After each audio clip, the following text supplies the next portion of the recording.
Good day, I'm Theodore Henry, and this is your JIS News for Thursday, July 16.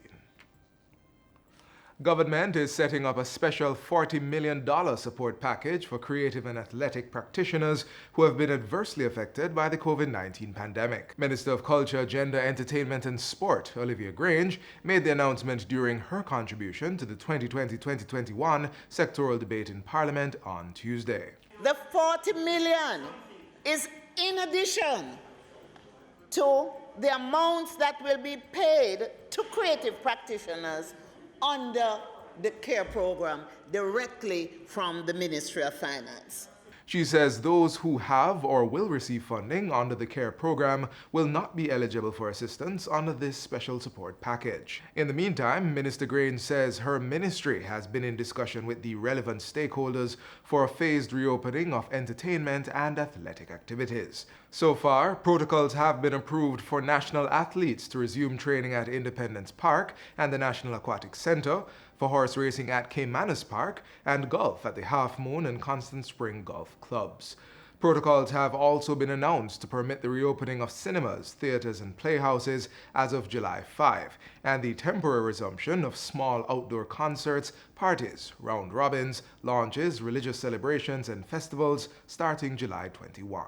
The greatest assistance that we can provide to our athletic and creative practitioners is to ensure that they can return to doing what they love to do in a way that secures public health.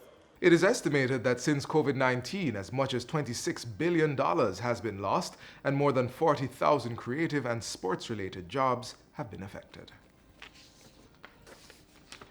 Jamaica is on schedule to open its first national shelter for victims of domestic abuse in August.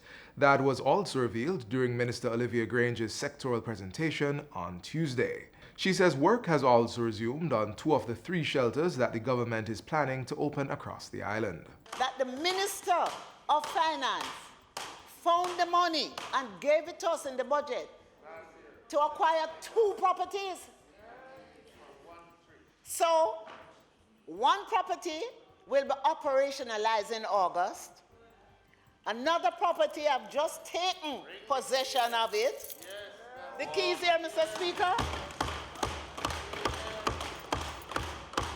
And the 3rd property, the title is at the title's office. Minister Grange says the first shelter will serve mid-island communities, while the other 2 will address the needs of those in the eastern and western regions. The Bustamante Hospital for Children is now operating at an improved capacity to treat sick children after receiving a neonatal high-dependency unit.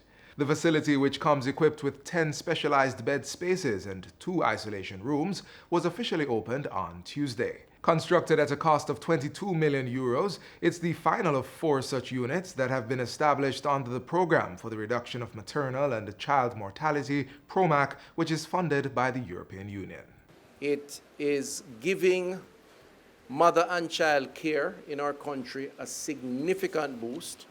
Indeed, it is filling a gap that had existed before, which otherwise may not have been filled if we did not have this €22 million, not just for the building and the equipment, but for the training and for all the other things that are associated with this concept, this program. The Statistical Institute of Jamaica, Statin, is reporting that the country's inflation rate for May was 0.1%. Statin's Director General, Carol Coy, says this outturn was largely driven by a 1.1% increase in the heavily weighted food and non-alcoholic beverages category of the Consumer Price Index, CPI, for the month. The CPI measures the price movements for consumer goods and services purchased by private households and is one of the most widely used indicators for measuring inflation.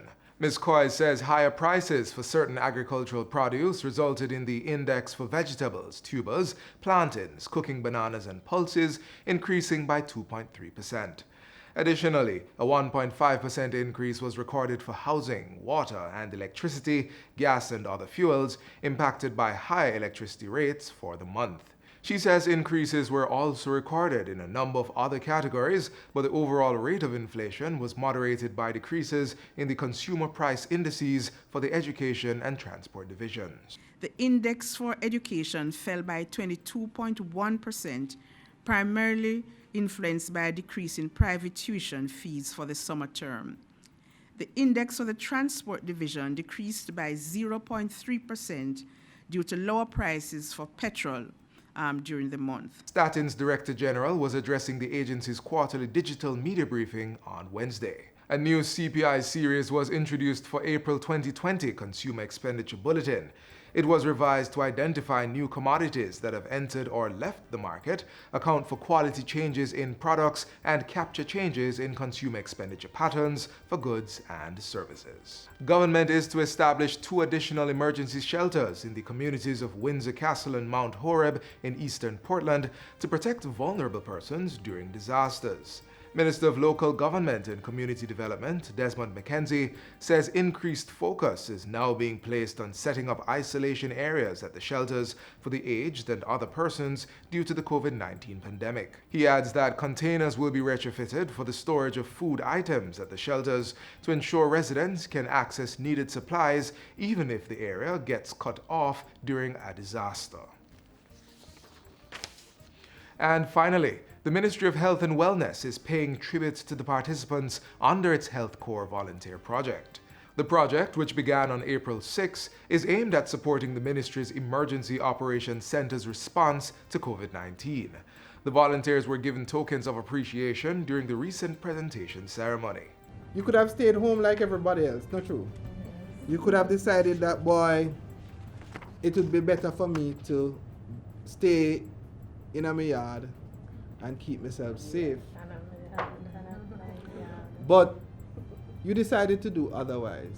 You recognized that you had a set of talents, and you chose to utilize that talent to advance a very important agenda, not only for the government, but for the entire country, and that agenda of keeping people safe. And that's it for JIS News Today. I'm Theodore Henry. Thanks for watching.